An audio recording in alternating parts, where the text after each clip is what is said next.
So I was reading some of the comments in the How to Land in Lavish video that I made, and a lot of you guys were mentioning the medallions on how I dropped them and I should keep them. As I mentioned in that video, it's just a different play style, so I'm going to show you guys how to get a win while holding multiple medallions. So for this video, I'm going to go ahead and land at Lavish again. That's where I like to start. I get Oscar's medallion and I get his mythic frenzy, which sets me up really nicely at the beginning of the game. If you guys haven't seen my How to Land at Lavish video, go ahead and check it out. I'll put the link in the description. I'm going to go ahead and follow the same tips I give you in that video. I'm going to go ahead and land in the front, loot up some guns, drink shield, and then make my way around the side and third party Oscar. Now as I'm approaching Oscar here on the side, I hear the footsteps, so I hear someone in this building. I move my way to the side and I see him break a wall and start climbing to the top. Now this dude's on a mission to get to the top. I'm going to use this opportunity to actually go from the bottom and go inside. Now I hear multiple footsteps when I'm in the house, so I've got to track them carefully. I loot up a couple chests and then I run into this guy. Let's get sweaty. Luckily, I just popped a flowberry, which allowed me to jump over him and then shock away from him. As I shock away from him, I see another person actually coming in. There's multiple people at this point, even behind me, so I shock and get away from there. Now that I'm back to the side where I first started, I use this opportunity to shield up. I move my way up to Oscar because I notice he's being attacked.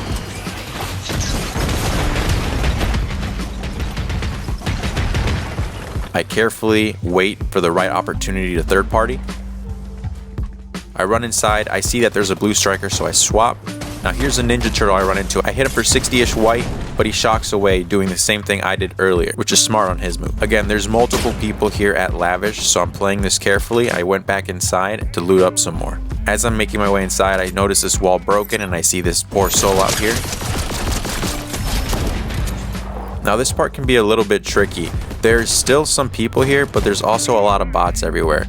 So I'm keeping that in mind. I'm going to try to clear this out. That way I can understand where the people are versus the bots. It can be a little bit confusing. Just kind of study the movements. The bots move in, I would say, like a very uniform way. They walk a very certain way.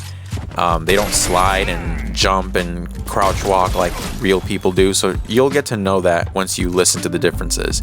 I hear a car and I see this guy approaching Lavish here.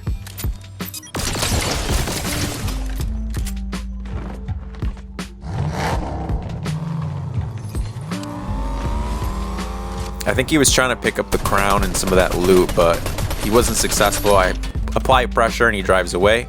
I go and pick up the medallion, the crown, and the mythic frenzy. Now here I notice that another medallion player is actually pushing into Lavish, and I actually hear his car, so I carefully observe here. I see you. Yeah, and I see him go into the building, so if you're one of those medallion players who's just going out hunting other medallions, you got to be careful, man. You're being tracked, everyone can see you. And that guy did not see that coming. He so graciously brought me Fencing Fields medallion and the mythic striker. So thank you very much. Saves me the trouble of going to each place if you just bring me the medallion. So thank you very much. I go ahead and start a bounty here before I head out of Lavish. Now on my way out of Lavish, some guy starts taking shots at me up from this hill. So I go ahead and aggressively push up.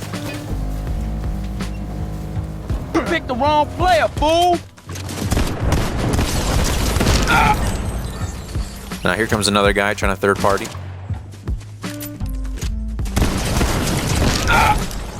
Now at this point, I realize that my frenzy needs to be reloaded, so I actually push away so that my medallion can actually get my shield back up and I can get into a better spot so I can reload my weapons.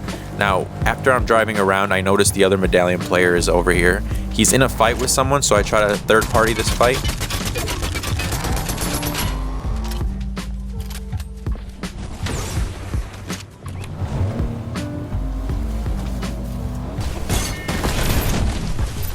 Come on now, dog. That lock-on pistol is just nasty. Come on, man. Got rid of that guy, so now all we have is this Tex Flamingo. He decides to play bush, but Storm is slowly approaching, so I go ahead and run him over. After that hit, I try to get a couple more shots in, get his health to white. Man, that striker is disgusting. Pick up Peter's medallion over here. Now it's good to have map knowledge, see, because I'm in the storm, but I actually know that this little dock over here has coolers, which allows me to look for fish for health. But most importantly, there's a launch pad at the end of this dock. This will allow me to get in the zone. So don't panic when you're in the storm. Look around you and just make sure you have really good map knowledge to know where useful things are located. Now here I actually get caught off guard, and what sucks is I have no movement. I have this business turret, so I set it down as my only play to try to get it away from this guy. And notice how he's focusing his fire on the business turret to go ahead and destroy it. This gives me enough time to actually run away and get those medallions to get my shield back up to 7. Now here I'm thinking about drinking my big pot to get back to 100. But again, having map knowledge is always good. I know in the spot that I'm currently at, if I actually run over to this corner, there's going to be some chug splash barrels. So I go ahead and break those instead to save my shield. I go ahead and use the vehicle to actually push up on this guy. Now he does shoot my tire, which causes my car to kind of go sideways, but it's okay. I'm still going to try to push up, making sure that I'm not directly in his line of fire.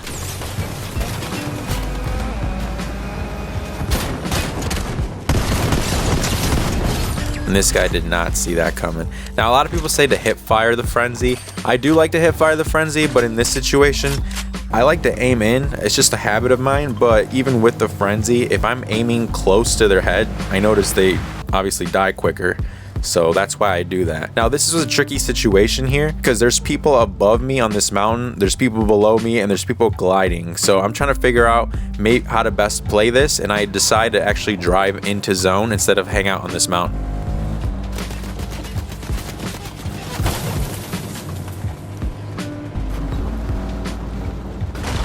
Now once I run into this house, I hear footsteps, so I try to chase this guy down.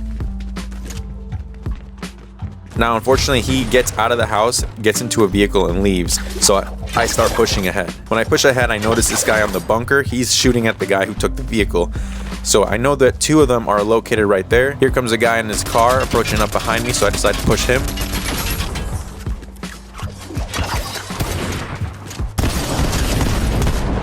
The decision to push up was actually really good because it did not give this guy enough time to actually pull out a sniper and get a clean shot on me. So I was able to get there quick enough and end this fight. I move up here and I use the car and this little ledge here as cover. I know there's a guy behind me somewhere, and I know there's 2 more players somewhere on the other side. So I'm trying to make sure I got both my sides covered as I move up. As I'm waiting, I hear this guy approaching with his vehicle, and he decides to go up this hill. So I thought he was going to get out and play the bush, but he actually breaks it. So I use this time to go up the hill since he can't see me. Now he did a smart play by not getting out of the car and fighting here because I had my frenzy ready to go. He decides to just drive up ahead, and there's actually someone else trying to third party. Behind me, this guy takes a shot, so I know that there is someone behind me on that side. And then there's the guy in the vehicle and 1 more other player. I decided to move up the zone. I was in a good position. I take cover behind this rock where I see this player. Alright, now we've got ourselves a 1v1 situation, and I see the last person. Now I don't think he sees me, so I play this rock and I just observe to see what he does. He's trying to figure out where I am, so notice how I rearrange my inventory here. Why I did that is because I'm going to take a couple shots with the lock-on pistol, switch to my grapple, and then my frenzy, and I want that to be a quick, smooth process. So here we go, grapple, immediately 1 button to switch to frenzy. And that's how we get the win while carrying medallions. Just make sure you play aggressive. Know that people are tracking you on the map, so you gotta always be cautious about your surroundings. But that's it for this one. If you guys want to see more tips on getting victories, landing in other spots, make sure to check out my other videos. Hit like and subscribe to support my channel. I really appreciate it. I hope you guys have a great day.